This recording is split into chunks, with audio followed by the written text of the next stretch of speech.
What's going on, YouTube? We're back in the Low Key Cave, Keyshawn Niles YouTube page, aka Mr. Low Key, and we're back with another TV show review. This time we are doing a season 1 review of The Day of the Jackal, man. I ain't gonna say this was one of the ones on my list, but just seeing a couple people like, yo, this is one of the best endings of all time. This was a great series. Just seeing the Sue flights in there, and I was like, yo, let me go check this out. Because this, out of this one and Cross is the ones that I'm late to the party to. I apologize. Cross is my next one I'm going to be checking out, but I definitely enjoyed this show, man. I was hooked from the very beginning of the first episode going into the next. I actually thought this was based off the 97 movie with Bruce Willis and Richard Gere, which is The Jackal. I didn't even know that actual movie was based off a 70s movie, which is the same name of the series, The Day of the Jackal. So this series is taking more so from The Day of the Jackals, which is the 70s movie, not the 97 one with Richard Gere and Bruce Willis, which that movie took from that original movie. Anyway, we have an assassin pretty much that can, like, I ain't gonna say mimic people, but very good with disguises and everything. I ain't gonna say somewhat of your traditional assassin, hitman or whatever.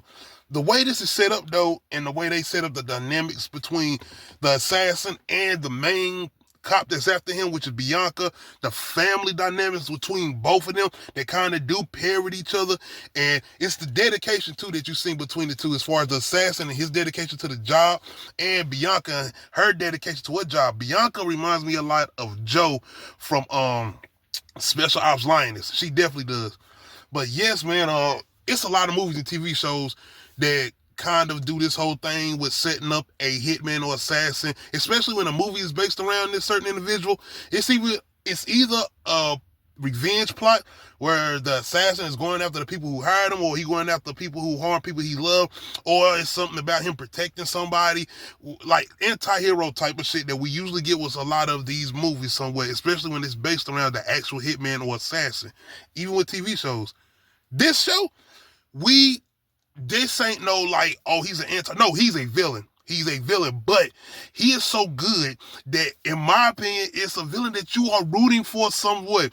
This is a show where I love about the fact that you don't just want to see the villain win, which I did. I did want to see, but I also wanted to see him get caught because I was rooting for our main protagonist as far as Bianca the cop. Like, I engaged with her. I understood where she was coming from and her point of view. Not saying I understand the killer and assassin, but when you start to get a little bit of the backstory, which we're going to talk about, which is very interesting and a very good surprise they set up with the assassin and his backstory. Because once again, we don't have this guy's name or true identity as far as I know. He's the Jackal. His true identity is still not revealed in this first season, if I'm not mistaken.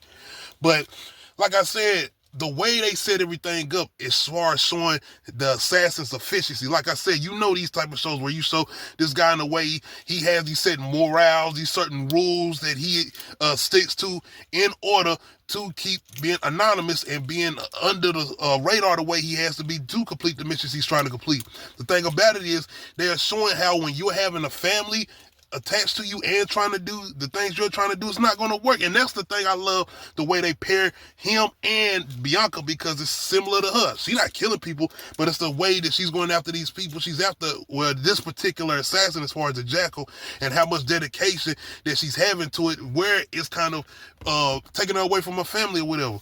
So watching the other side where the assassin is pretty much married, has a family, but they don't know nothing about him, but it's woman instincts. Nigga, you can't lie to no woman. I don't care what woman it is. A woman gonna know when your black ass is lying or when your white ass is lying or whoever your ass is as far as a man. She gonna know when you lying. So the way they set this up with his wife, yes, as far as the assassin and the way she started to discover certain things, and it come to a point where I thought, like, oh, she gonna ride with him. She's gonna become an accomplice with him, but it didn't turn out that way.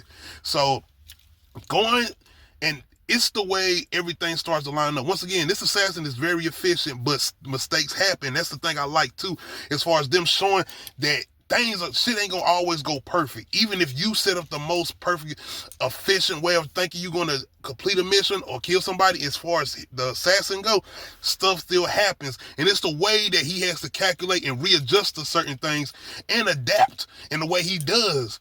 Another thing is, you have a lot of these movies and TV shows as far as assassins of hitmen that are going after already bad people.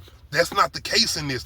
This guy kills a lot of innocent people. And even one of his main targets is a good guy, a guy that's trying to do good things, and he's hired by the worst people of the worst. I say the main villain is somewhat of the show outside of him being the main villain. But that's one of the things I just love is the fact that they're not making him seem like this good guy.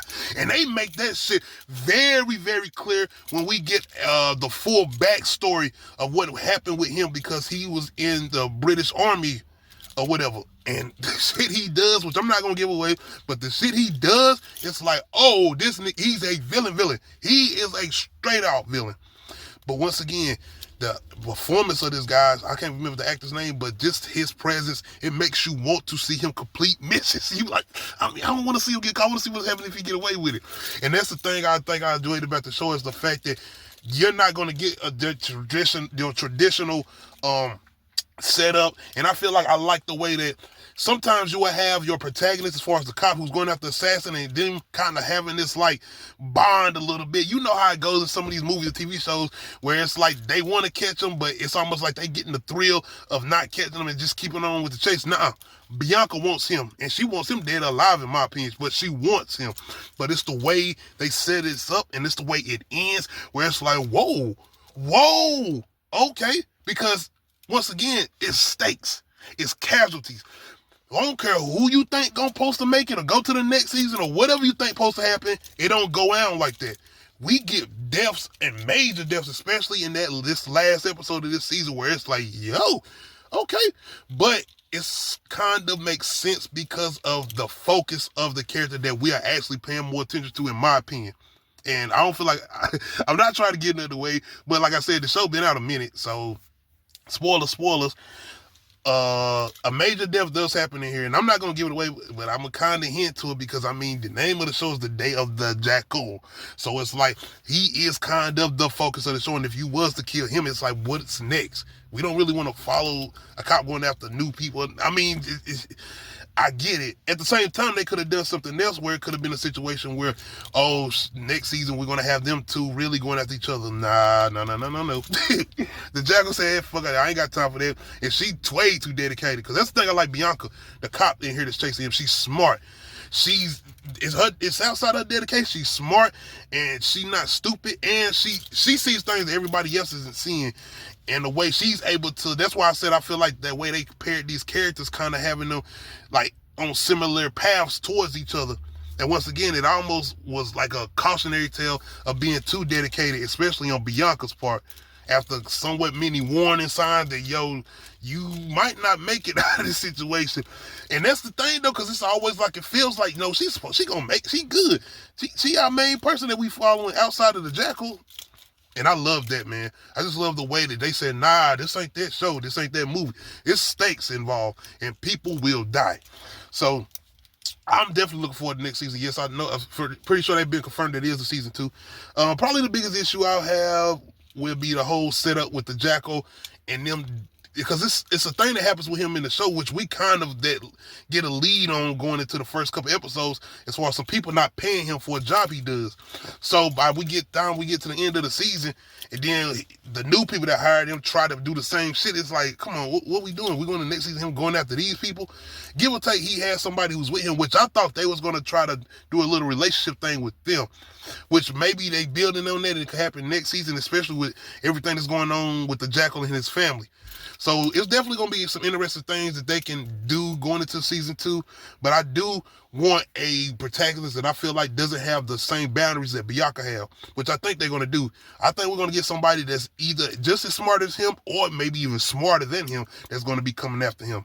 So that's definitely going to be interesting to see how he is going to have to adjust with the people coming after him and the fact of him trying to still complete missions or go after these people, because he's kind of exposed now.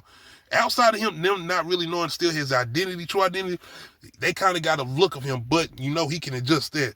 But anyway, if y'all have not had a chance to check out The Day of the Jackal, you definitely should go check it out. Peacock, if I'm not mistaken. They said something about Skydance. I don't know what the hell it is.